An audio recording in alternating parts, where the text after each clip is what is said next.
直接复盘好了啊！我先讲啊，有些人可能不喜欢我复盘的方式，就会觉得说我一直暂停，然后看的会很烦躁。但是我想说的是，如果你想看整场比赛，那你去看那个比赛的整场影片。我这个针对的是我当下的想法跟我当下的操作为什么会这么做，大家见谅一下。嘎啦。这个是尹正贤练习的时候，他的状态都很好，然后刚当完兵回来吧，我自己看好他今年有机会冲击8强赛。尹正贤，然后这个是我这个头发是临时抓的，我觉得还蛮好看的，看起来比较成熟的感觉。然后这个意思大家应该看不懂，就是16强不就是跟吃咖喱一样的事情吗？这一段话是怎么样呢？教练就是说啊 ，Nixon 那边要你们对未来目标说一句话，或者是上比赛前想说的一句话。然后我原本打的是各位前辈们好，请你们不要输给第一次参加的新人菜鸟选手。那后来觉得不太好，然后我就改这个16强不就跟吃饭一样简单？我就觉得这两个一点都不谦虚，然后我就想改一点别的，但教练就说这个好，就这个了，然后最后就用了这个。然后这个就是李振宇这一位，好像很少练个人赛，因为他的团体赛是有进到正赛阶段的，叫 FNL。他们这支队伍，我个人认为竞速实力是业余选手里面算非常好的一支，是很有机会跟职业队掰手腕的啊。这个是崔永俊，其实我对他不太熟悉，但是他很常做那个个人赛练习，表现都在中间。再来是这个是全振宇，然后其实他们打的字我是看不懂的。这个是很有个人魅力的一位选手，这个是以前 Rocks Gaming 的职业选手，他在2020嘛打完赛季之后就去当兵了，那一年的8强选手，然后今年是当完兵之后重新回到赛场，然后他的招牌特色就是每一次比赛都会绑头带，都会有头巾，我就叫他头带哥。好多刚当完兵的，这一组有3个啊，我1个，然后尹正贤1个，金泰1个，3个。然后这一位是林在元，之前的前职业选手，是 Freeze 的，实力也是蛮不错的，但是失误比较多。然后这个是崔俊贤，这一组很多姓崔的哈 ，Apex 的业余选手了，也是很厉害，把我们队伍道具赛3-0的那一支队伍。然后我们这个赛制是抢50分的，第一张地图固定是这个图。然后其实我不紧张，我完全不紧张，在比赛的时候完全不紧张，但是就单纯是这个地方手还没热开，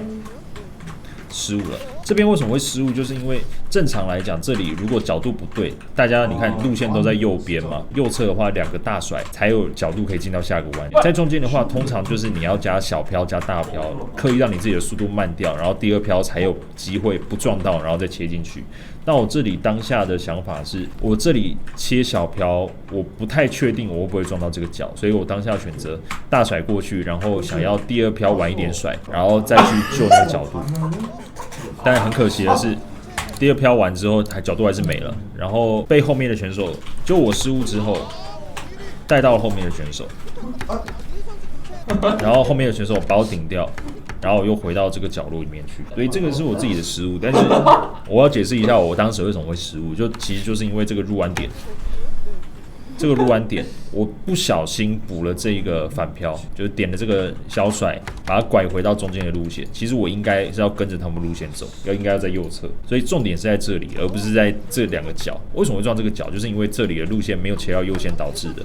顺势做的不够，然后就死了。死了之后，你看右下角的小地图其实蛮远的，但是这边都还有机会追，因为我认为这个图我跑的算蛮细腻的，所以是有机会追的。但是我后面发生一个非常重大的失误，这个失误是我自己导致的，没有任何人影响。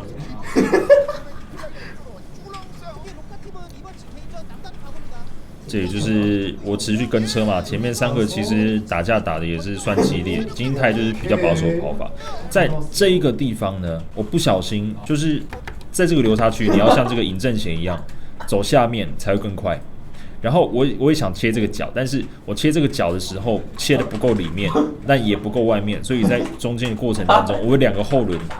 在这个平面上，2个前轮在这个下坡，所以我拉回段位的时候，我车整个飞出去，飞到左边这个箭头处，所以我飞出了场外，挖掉了。没有人碰我的情况下，挖掉了。这个是我一个很严重的失误。谢谢。然后你看右下角的小地图，我在这里飞出场外，然后复位回第8，超级远。再看一次，你看右下角的黑色的小点，飞出了场外，然后变成了第8，非常远。这个是我的自己一个失误，但是我后半圈就极限追嘛，然后还有追到一个第5，所以我觉得运气还不错，有逮到前面的人打架产生的一些连带失误，然后我把握住机会超过去。你看这边超级远的，还有个第5已经很不错了，所以我不认为第一个失误有到很重要。第一个失误其实就是一个反胎导致的。但第2个失误就非常不应该。第2个失误应该就是我要么就是全走上面保险，要么就是全走下面要拼就拼。当下可能想的还不够清楚。然后这里就是尹正贤跟金英泰，尹正贤跟金英泰就这两组，我个人认为是非常厉害的2个选手，都很有机会进到8强。金英泰发挥的非常好，不是发挥了，他的状态非常好。在前阵子，我们几个李载赫啊、我啊、朴仁秀啊，然后贤秀啊、昌显啊等等的选手的那个练习房间里面，他就干掉了所有选手，拿到1轮的第1，所以他的上限是非常高的。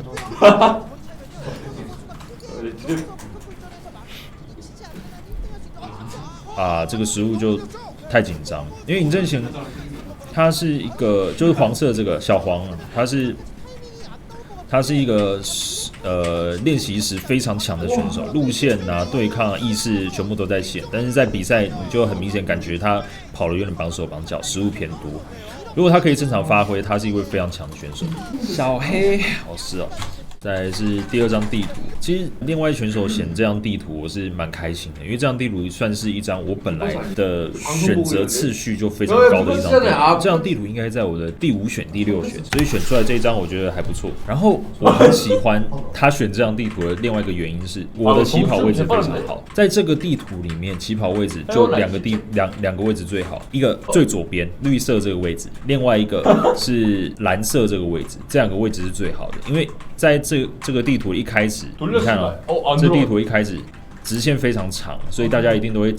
用2个地罩、3个地罩去集气。然后通常大家都会在左边的他就会往左地罩，然后倒回中间，然后再往右地罩，然后撑一个气嘛。然后右边的就会反之嘛，因为右边就是墙壁，所以他一定是从右边开始这样地罩，然后到左边中间，然后左边这样再地罩回去右边，这样子满一个气。然后在这个最内线的人啊，就是我啦，我就可以反其道而行，我避开跟所有人的路线，我跑到最左边，我不跟任何人挤。我不跟任何人挤，左边这一块全部都是空的，所以我就很快就可以抢到第1个气。你看，就蓝色的，然后黑色的跟白色的，我们3个是最早挤到1颗气的，所以我们赶快冲完之后，前面红的跟白的有失误之后，我就上到第2。到了这个位置之后，我就觉得应该有很大的概率可以稳住这一场的前3。因为这个地图只要你没有太多的失误，你可以有失误哦，但不要太多，也不要是严重的失误，基本上名次不太可能会掉，因为大家都在扣超越。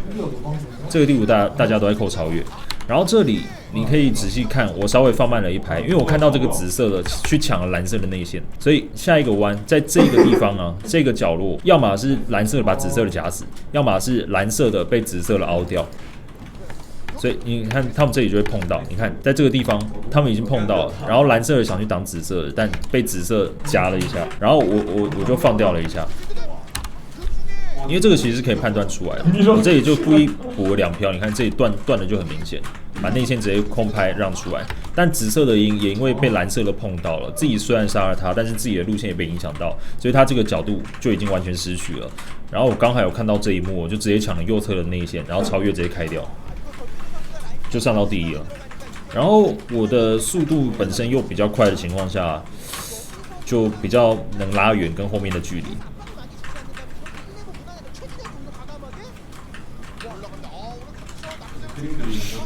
再来就上到第2圈，后面失误其实还是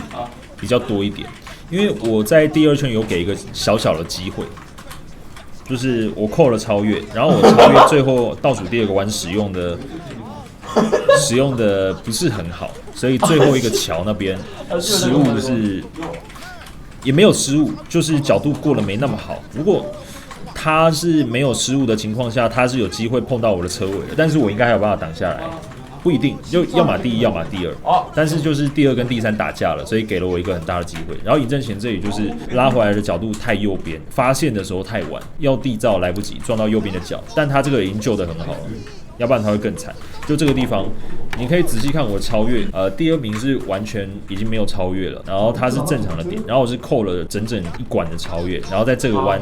使用。为什么在这个弯使用呢？因为这里可以飞得更远，后面的人就碰不到你，因为这个桥是很容易死的，所以我超越用出去之后，因为速度太快，太靠近右边这个弯角，所以我这一拍是直接慢的超级多。这里就有点歪掉，但是这个情况下，如果这个紫色是没有撞到这个角的，应该会在这个地方碰到我的车尾，但是我一样可以挡住，大概率啦。对，但是因为后面2、3名打架，所以我就更稳了一点。破纪录跟不破纪录我是没什么差，因为这个纪录很快应该就会被破掉了，因为30不快。我自己在实战里面比较常看到大家，如果是整场领跑这个图的话，大概都29，有时候会28，但28我看到可能就1、2次而已，纪录不是很重要了。然后很靠北，这边就是我眼镜就是他妈一直起雾，然后很多人都说阿豹你要去买那个防雾的喷雾啊，然后还是什么什么东西的。我跟你讲，我就是喷了才上去的，一点屁用都没有。我后来去问了一下，好像是因为我的眼镜太厚，所以多多少少还是会有雾，但是的确是有一点效果，就是呼吸的时候虽然还是会有雾，但是这个雾只会在上面这一层，中下层好像比较不会有，要不然就是有，然后很快就散掉了。所以我在跑的时候就是尽量小一点呼吸，然后我结束之后我就比较喜欢大口呼气嘛，因为就稍微放松一点，然后大口呼气就会变这样。然后那个时候我想的就是我眼镜怎么又起雾了，就很好笑。然后再来我就选这个密宝，为什么会选密宝？就是因为我觉得我们这个组大家失误都比较多，我只要选难的地图，我认为难的地图大家的失误应该就会比较多，只要我能够躲过去，就有比较大的概率可以拿到比较好的名次。那另外一个原因是，这个地图的起跑位很好，因为给大家看这个起跑位置，我的起跑位在最中间，因为上一把拿第一的会在最中间，这个起跑位置在这个地图是最好的，因为这个地图的第一个弯给大家看，我是因为起跑位置在选这个图的，因为在这个地图啊，你看第一个弯在这边对不对？但是它的墙壁是这样往右弯进去的，然后在右边的人呢，他因为要进到左弯，所以他的车身也要往左。只有我们中间这两个位置的人，他是可以直线一直到这边的，所以左边的人会往右，右边的人会往左。我只要什么都不做，我就会被挤出去。然后我这一把就直接第一了。所以我是因为这个原因我才选这个图的，要不然我其实不喜欢这个图。另外一张图我在做思考的是冰封裂谷，冰封裂谷那个图也是一样的逻辑。你在中间，应该说右边的墙壁是往左边偏，然后左边墙壁也是往右边偏，就是这样，有点类似那个金字塔那一种形状。所以右边的人要往左，左边的人要往右，中间的人就会被挤出去。然后这一种图都是你只要领跑没有失误，很大概率可以稳住的，很大概率可以拿分，或者是就算后面的人真的速度很快，一直跟你碰撞，你也有很大概率可以拿到前3，只要你起跑有抢出去，所以我就选了这个图。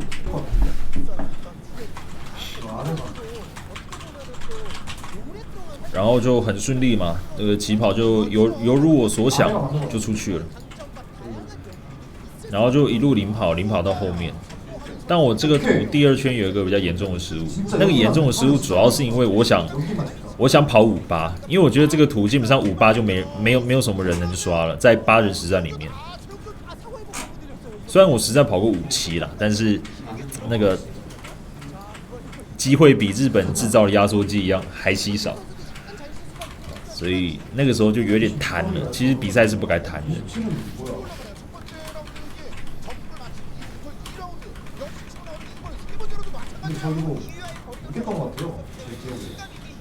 然后李正贤他真的是，如果不紧张，他路线不变形，他真的是很强的一位选手，他很稳定，但有点神经刀，老实讲，他判断有时候很疯，但他很强。然后这边就是他稍微有点失误。然后我就拿到一个比较好的空间，要不然我当时已经想好了，因为在这个图啊，他跟着我非常近，就一个车身位，所以我在这个时候已经想好，如果他没有失误的话，我要在后面这个路段360。原因是因为如果不360，他在这个地方假设碰到我，哪怕只是一点点，或者是他整个很大力推到我，不管是哪一个，我在这个地方都会失去角度，然后很有可能被第3名的人用掉，所以我这个地方打算用360，但还好是他前面失误了，我跟他拉开了大概至少2到3个车身位的差距，他再怎么样，他这里都碰不到我，所以我就一样踩正常跑法，因为正常跑法还是比较快。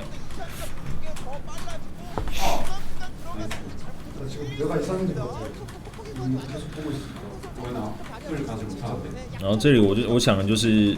后面的人又上来了，但是后面没什么超车机会，除非他要拼命。大家如果拼命的话，应该不会那么疯在比赛里面，所以我就正常跑。然后在这个梅花桩的时候啊，我过得太右侧，我这个就是我的车右轮卡住了，车后右轮卡住了，就是在这个地方，这个地方。我的车后轮卡在这个点，就是我3个轮子是在上面的，但我右后方的轮子是在下面的，所以变这样的局面。然后我这里救车真的是救的超级屌，就是虽然说这里带到他，然后但是我的路线变得超级左边，这个地方如果我用大甩过，我一定会撞死这边，所以我这个地方直接改成小飘。这个小飘完之后，你看甩尾断掉，甩尾断掉之后我直走抓过去。然后再接一个左地照回来，我这个旧车直接拉满。虽然说是我自己做的啦，但是我觉得我这个旧也已经很极限了。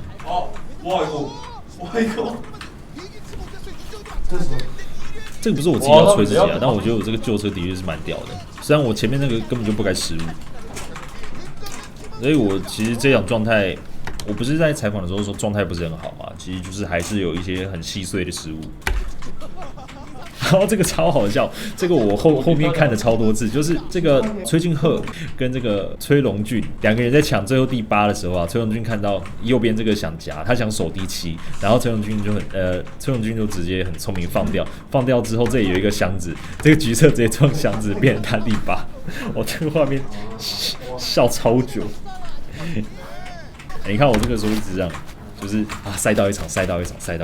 刚刚介绍选手的时候说这场很多姓崔的，请问黑色喷漆的本名是吹场哼吗？好会吹。确实啊，蛮会吹的。再来就是我前面讲的嘛，就是考虑到发车位，所以我就固定会选密宝或者是冰封裂谷，但其实这2张我都不抢。